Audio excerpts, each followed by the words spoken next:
हमने सूर्य की गति को प्रारंभ होते नहीं देखा, पृथ्वी की गति को प्रारंभ होते नहीं देखा, मॉलिक्यूल्स की गति को प्रारंभ होते नहीं देखा, एटम्स की गति को प्रारंभ होते नहीं देखा, प्रकाश की गति को प्रारंभ होते नहीं देखा। तो हमने सोचा ये गति हमेशा से हो रही है। और दूसरा, हमने इनकी गतियों के पीछे किसी बैठे ड्राइवर को भी नहीं देखा, न तो गति के प्रारंभ को देखा और न गति के अंत को देखा, और बीच में जो ड्राइवर गति को कभी ब्रेक कर रहा था, कभी उसकी स्पीड बढ़ा रहा था, घटा रहा था। हमने पृथ्वी आदि इन लोकों की और प्रकाश की या अन्य तरंगों की गति को हमने कम और अधिक होते हुए भी नहीं देखा अपने जीवन काल में। तो हमें ऐसा लगता है कि ये सब ऐसे ही हो रहा है, जैसे उस पतंगे को कार लग रही थी, ऐसे ही हो रहा है, ऐसे ही चल रही है, वैसे हमारी स्थिति पतंगे वाली होगी। अच्छा सोचिए, हमारे जीवन की आयु 100 साल मान लीजिए, अधिक से अधिक, तो इस ब्रह्मांड की आयु के सामने 100 साल कितनी होती है? तो उस आयु में कोई उनको चलते कैसे देख सकता है? और आप कहेंगे कि ब्रह्मांड में टेलीस्कोप से हम उनको देख भी रहे हैं, चलते हुए देख रहे हैं, चलना प्रारंभ होते नहीं देख रहे। अगर कोई कहता है सौर विस्फोट देख रहे हैं, सौर विस्फोट देख रहे हैं, लेकिन सौर विस्फोट के कारणों में हम जाने की कोशिश नहीं कर रहे। और जो जाते हैं वो क्या कहने लग जाते हैं? वो साइंटिस्ट मानते हैं कि सब अपने आप नहीं हो रहा। अच्छा कल्पना कीजिए कि थोड़े से, जैसे मैंने कहा कि कांस्टेंट में थोड़ा सा अंतर आने से सृष्टि सारी गड़बड़ा सकती है, वैसे ही एटॉमिक मॉडल, एटॉमिक स्ट्रक्चर में थोड़ा सा कोई एक इलेक्ट्रॉन का अंतर आ जाए, कई प्रोटॉन का, न्यूट्रॉन का अंतर आ जाए संख्या में, तो उसके गुण एकदम बदल जाते हैं। और कौन किस नियम से बदलते हैं ये हम नहीं जानते, हर चीज के अपने नियम हैं। अच्छा हमने सोचा, हम बता देते हैं, हाइड्रोजन और ऑक्सीजन मिलकर जल बन गए, बहुत सरल सूत्र है। पर क्या जल हमने किसी लैब में बनाया अभी तक? मैं नहीं कह रहा हाइड्रोजन ऑक्सीजन से मिलकर जल नहीं बना, पर जिन परिस्थितियों में बना है वो परिस्थिति हम उत्पन्न नहीं कर पा रहे। अगर कर पाते तो इस भूमंडल में जल की कोई समस्या नहीं रहती। और फिर अधिक जल हो तो उसको हाइड्रोजन और ऑक्सीजन में कन्वर्ट कर दीजिए, ऑक्सीजन मिल जाएगी हमें। ब्रह्मांड में जो ऑक्सीजन की कमी है वायुमंडल में वो पूरी हो जाएगी, लेकिन वो भी हम नहीं जानते। तो जिसने बनाया वो जानता है, जिसने बनाया वही परिस्थिति पैदा करना जानता है, वही बना सकता है। हम देखें शरीर में हीमोग्लोबिन और पौधों में क्लोरोफिल,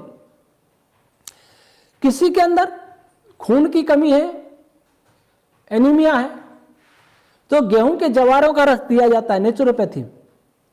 और क्लोरोफिल युक्त पदार्थों को खाएंगे, आप भी, डॉक्टर भी बताते हैं गाजर खाइए, पालक खाइए, मेथी खाइए, इससे खून बढ़ेगा। क्लोरोफिल कैसे रक्त में बदल जाता है, क्लोरोफिल कैसे हीमोग्लोबिन में बदल जाता है, इसकी संरचना में थोड़ा अंतर तो है, लेकिन जो सेंटर में हीमोग्लोबिन एफ ही है और उसमें एमजी है क्लोरोफिल में। इतना हमने संरचना जान लिया, इसका अर्थ ये नहीं है कि हम इसको बना भी सकते हैं। आज तक हीमोग्लोबिन नहीं बना और कभी बनाएंगे तो गड़बड़ी करेंगे।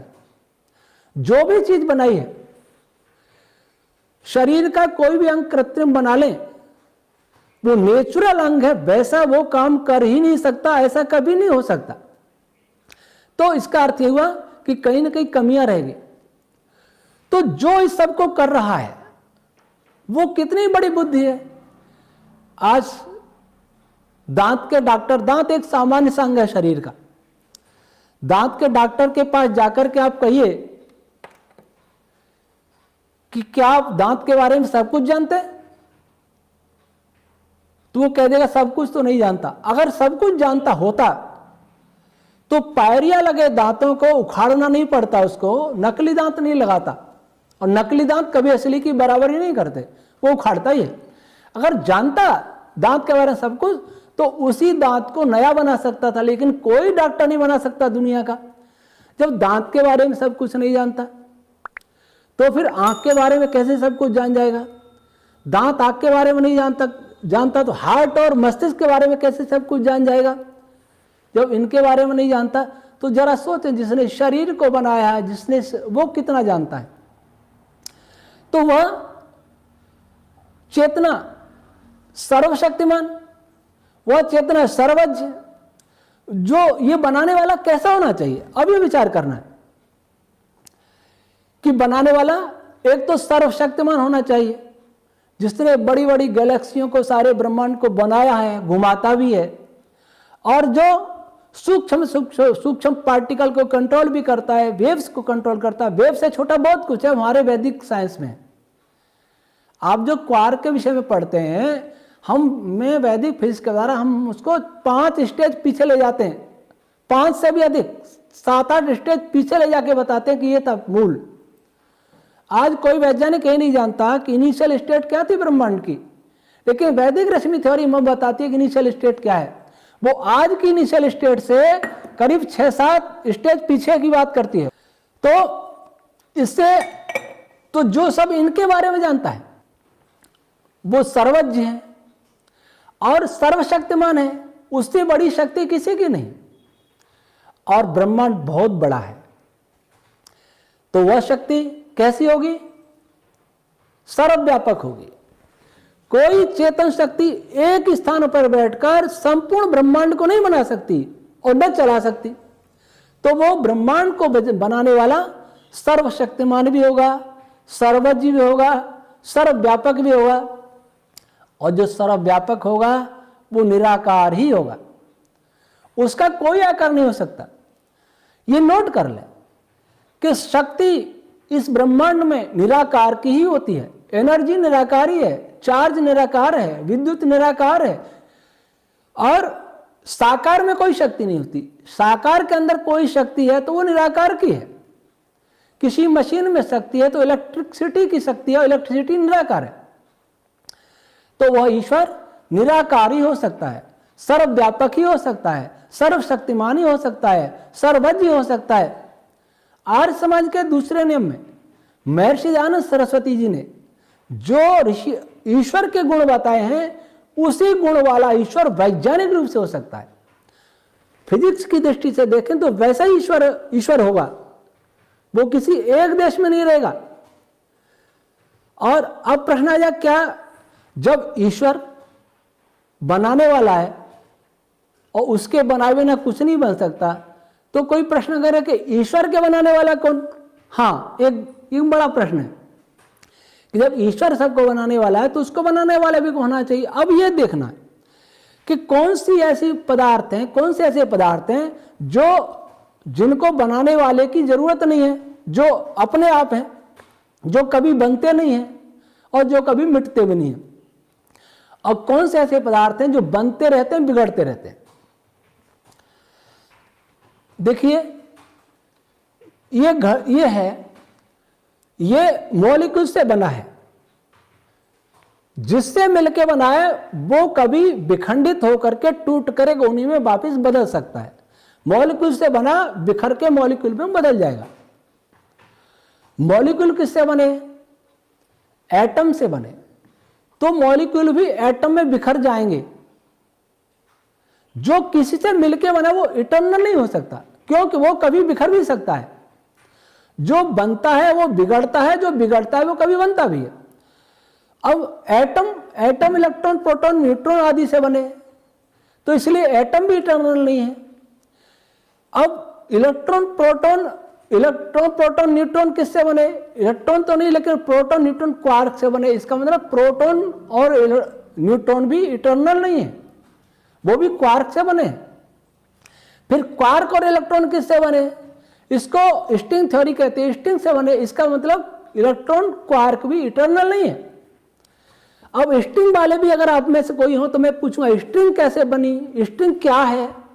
स्ट्रिंग के भी अपनी उसके भी कंटेंट होते हैं, उसका भी स्ट्रक्चर होता है। ये हमारी वैदिक रश्मि थ्योरी से, फिर ये यहाँ हमारी वैदिक रश्मि थ्योरी स्ट्रिंग से प्रारंभ होती है। तो जो पदार्थ किसी से मिलके नहीं बना, सबसे सूक्ष्म है, जिसके टुकड़े करते करते करते करते फिर उसका टुकड़ा नहीं होता, वो इटर्नल हो सकता है, क्योंकि वो किसी से मिलके नहीं बना। तो जो किसी से मिलकर के बना है वो इटर्नल नहीं हो सकता है, लेकिन जो किसी से मिलकर नहीं बना है वो इटर्नल ही होता है। हो सकता नहीं, ही होता है। तो उस पदार्थ का नाम है प्रकृति।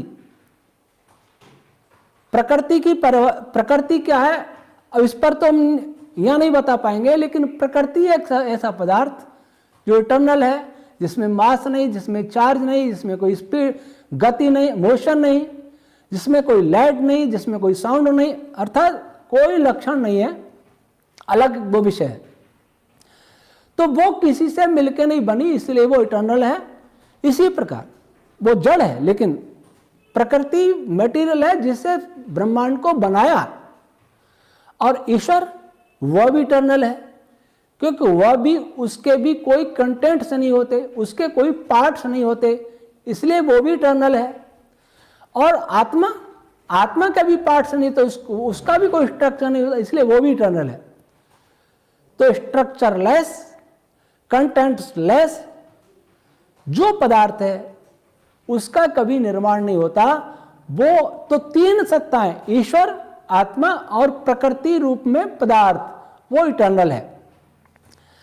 अब आप पूछेंगे, कई पूछते हैं कि कोई रिसर्च पेपर किसने लिखा क्या आज तक ईश्वर पर? रिसर्च ये बौद्धिक दास्ता का चिन्ह है।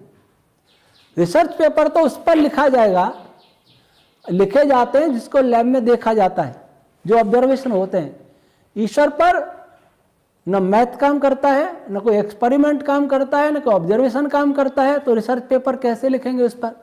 और देखिए, अब मैं फिर भी उन लोगों के लिए जो केवल वो ऋषियों की बात नहीं मानते, उनको पश्चिमी वैज्ञानिकों की बात चाहिए, तो उनकी तुष्टि के लिए कुछ प्रमाण मैं देता हूं।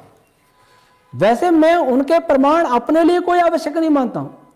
कोई ईश्वर को नहीं मानता है तो हमारे इन प्रश्नों का उत्तर दे दे। प्रश्न तो बहुत हो सकता है, पर एक घंटे में बहुत कुछ नहीं बोला जा सकता। अल्बर्ट आइंस्टीन पिछली सदी के बहुत बड़े वैज्ञानिक थे।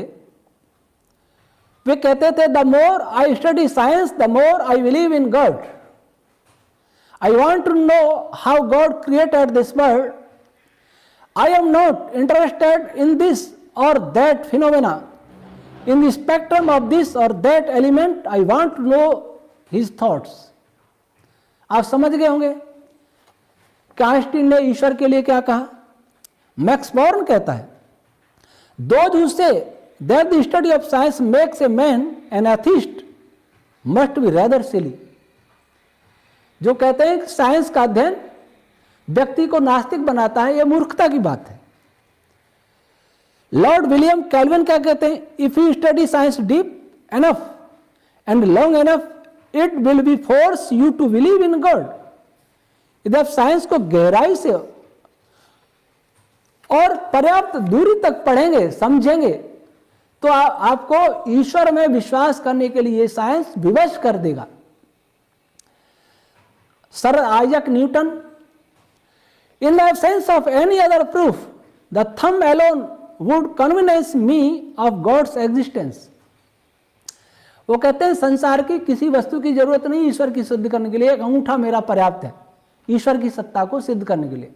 और वास्तव में देखिए, शरीर की रचना पर विचार कीजिए, कितनी बुद्धिमत्तापूर्ण रचना, क्या रैंडम बाई चांस हो गई।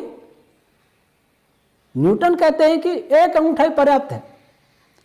मैक्स प्लैंक, जिनके कांस्टेंट बहुत फेमस हैं, Planck time, Planck length, Planck mass, बहुत सारे हैं। Both religion and science require a belief in God. For believers God is in the beginning, and for the physicist he is at the end of all considerations. जो आस्तिक व्यक्ति है, जो पहले से ईश्वर को मान लेता है, और जो वैज्ञानिक है, फिजिसिस्ट है, वो बाद में ईश्वर को मानता है। तो ये बहुत सारे ईश्वर को मानने वाले वैज्ञानिकों के बहुत सारे प्रमाण हैं। तो ये उन लोगों के लिए केवल दिए जो केवल वैज्ञानिकों को प्रमाण मानते हैं, लेकिन हम लोगों को जो सृष्टि को गहराई से समझते हैं, सृष्टि वर्तमान फिजिक्स की समस्याओं को समझते हैं, उनके लिए वैज्ञानिकों के प्रमाण बिल्कुल भी आवश्यक नहीं है। तो आप जो भी ईश्वर के विषय में ये सोचते हैं कि ईश्वर है या नहीं है, वे पहले सृष्टि पर गंभीरता से विचार करें। जो सृष्टि पर गंभीरता से विचार नहीं करेंगे, उन्हें ईश्वर के बारे में कुछ भी जान नहीं होगा। हम बिना सृष्टि को जाने ईश्वर को नहीं जान सकते, बिना सृष्टि के जाने हम ये अनुमान भी नहीं कर सकते कि ईश्वर है या नहीं है। तो हम लोग संपूर्ण सृष्टि पर विचार करें, पहले जाने और फिर माने, क्योंकि गलत मानने के भी बहुत भयंकर परिणाम होते हैं। ईश्वर आप सबको ऐसा सामर्थ्य दे कि आप उस ईश्वर की सत्ता पर विश्वास कर सकें और उस ईश्वर की सत्ता को, स्वरूप को समझ सकें। ओम शम।